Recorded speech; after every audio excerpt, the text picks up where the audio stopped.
Joe Rogan is becoming more and more interesting as each day passes. It started with a kind of accusation that he was spreading COVID misinformation. Okay. But I don't think they give a damn about COVID. I think that's just a cover. I think the truth is that they really don't like Joe Rogan platforming people who, the kind of echo chamber on the left have all agreed are not the right people to be platforming. So he will speak to people like, Alex Jones and he will speak to figures on the left and the right. Politicians come by to speak to him, and comedians, lots of comedians. But what's interesting is that, they're really trying to take him down.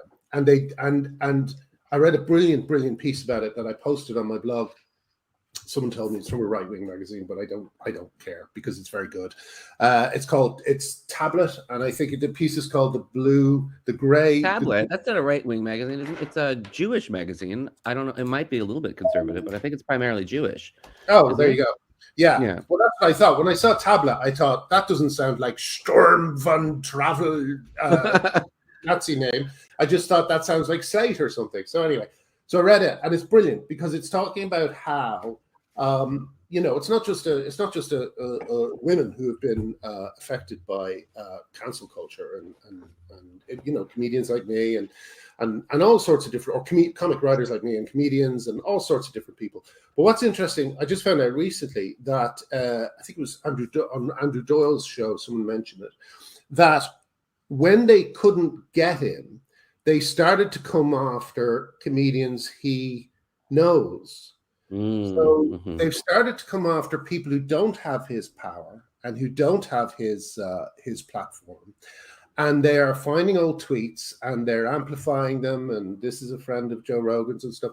They also did the most extraordinary thing, where they successfully, which I find extraordinary, successfully managed Spotify to take down something like 100 episodes where Rogan mentioned the N-word, but not in casual use. He wasn't using it. He was describing things that had happened. He was describing, for instance, racist comments of racist cops, etc.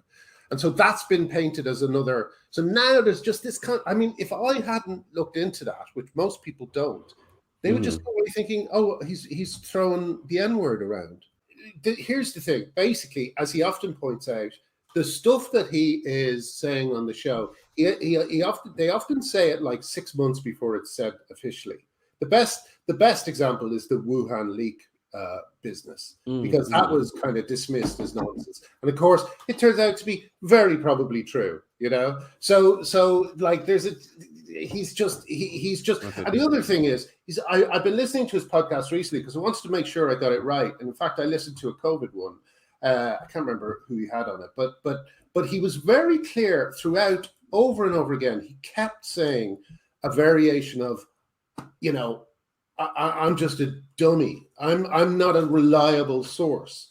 I'm just, he stresses that he is what he is, which is just, he's a podcast host who set up his podcast to chat with his comedy friends, found out that he was a very good interviewer, and got massively successfll. That's all he is. But they're acting like he's Alex Jones. They're acting like he's got some sort of agenda. And all his agenda is he talks to people. It's extraordinary.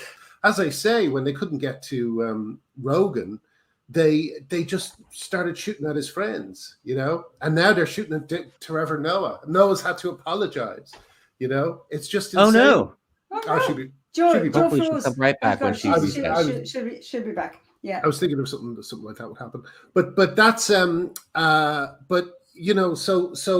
it's untenable because it's destroying itself now. Well, maybe it is. I sometimes think that Gamergate was just a kind of warm up for this. Like I remember, like if I'd known during Gamergate that a lot of the people that I was fighting alongside were people who believed that women didn't exist and that men could be women and that very extreme positions. If I'd known that, I would have taken what they said about other figures with a lot more critically.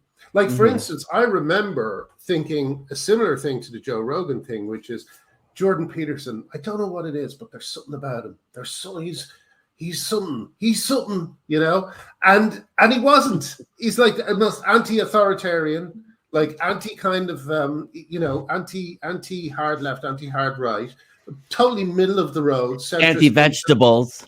Oh, is he? I didn't know that. Yeah, it's all meat. Steak only. Oh, really?